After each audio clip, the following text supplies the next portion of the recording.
हमारे सामने झोली फैलाकर मुझसे भिक्षा मांग रही है। श्री कृष्ण ने मेरा उत्तर जानने के लिए आपको भेजा है।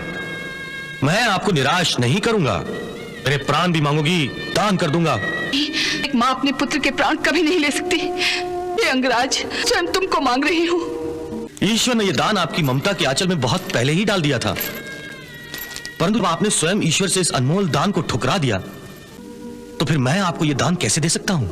ईश्वर से बड़ा दानी तो नहीं हूं।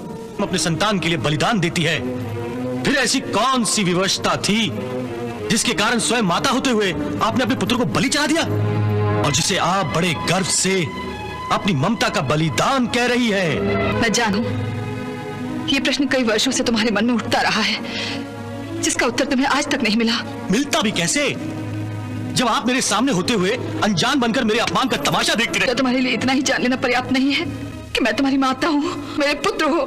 कैसे पर्याप्त हो सकता है? मां केवल एक नाम तो नहीं होता, ममता के साथ एक दायित्व होता है। दायित्व। मां होने का धर्म तो निभाया नहीं, आज मां होने का अधिकार लेकर आ गई हैं। मुंह से मांग रही हैं आप ये अधिकार, ये सब जानते हुए, मां बाप के होते हुए भी। अगर सूत पुत्र होने का ये लांछन तुम पर नहीं लगता, तो इससे भी बड़ा लांछन मुझे सारा जीवन सहन करना पड़ता। क्या इसे स्वीकार करते तुम?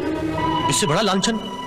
लांछन की बात कर रही हैं आप? ये लांछन डर से एक विवश मां को अपनी ममता के पहले पहले फूल का त्याग करना पड़ा, जिस सारा जीवन संसार से मुंह छिपाकर जीना पड़ता, और तुम भी इससे बच नहीं सकते थे।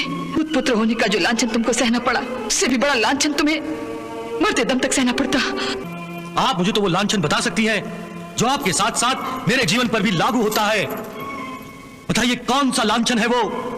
कर्ण, क्या करोगे जानकर?